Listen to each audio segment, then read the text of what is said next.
So your buyers want to put your product on a list. So these are different products, A, B, and C. And they want to do this so that they can compare and contrast you and your product to everyone else on the list. So they're going to do these comparisons with X, Y, and Z.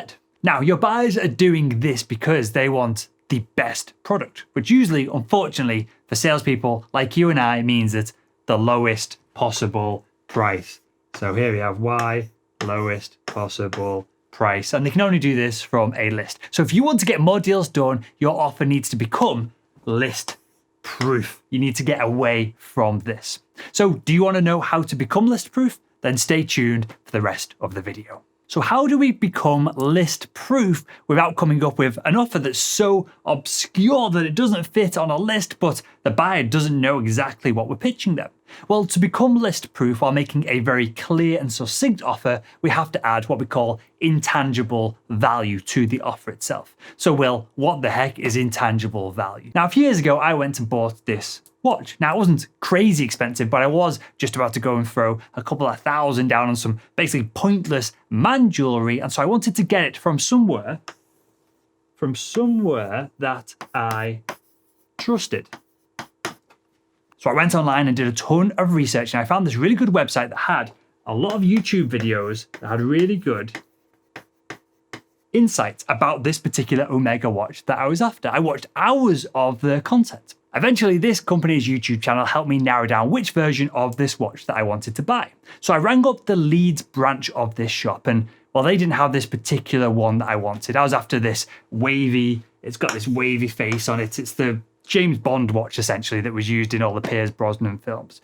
So at this point, I was a little bit disappointed, but they said that they could ship the exact watch that I was after from their London store, and it'd be there the very next day for me. So what did? They saw a problem and they solved it. They saw a business problem and then they solved it. So of course, I went to the watch shop the next day and I walked in the door and they had all kinds of Rolexes and these crazy expensive Patek Philippe's and all these other Omega watches. And I was like this 6'3" tall child, wide-eyed in the sweet shop. But the person saw the problem in my face as I walked in there, and they brought me back to the watch that had been sent to the store, and they kept me on the buying path. They kept me focused.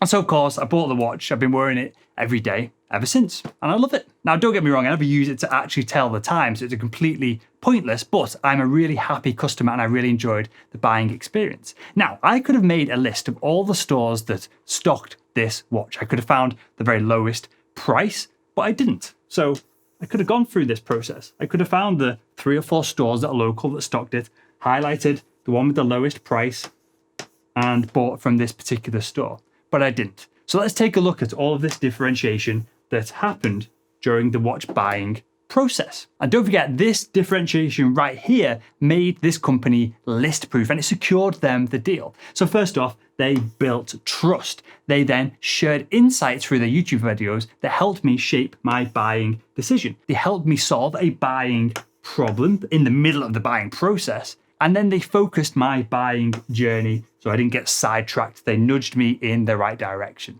Now, this watch shop differentiated themselves using these steps without ever even once comparing themselves to the competition, because they understood that if they compared themselves to their competition, you go back to this scenario, even if it's just one other brand that they're comparing themselves to, you come back to their list. So regardless of how many lists your product ends up on, your goal as a sales professional, a B2B sales professional, is to become list proof. It's to use differentiation to separate yourself from the competition and make it that you cannot be put on a list because of the value that you bring to the deal personally. Because in the mind of the buyer, if you're not on a list, then you have no competition. There is no competition to what you're doing. And so you're going to close more sales. You're going to get more deals done. And with that, I hope you enjoyed this video. Leave a comment below sharing what you do to differentiate yourself from the competition and to become list proof.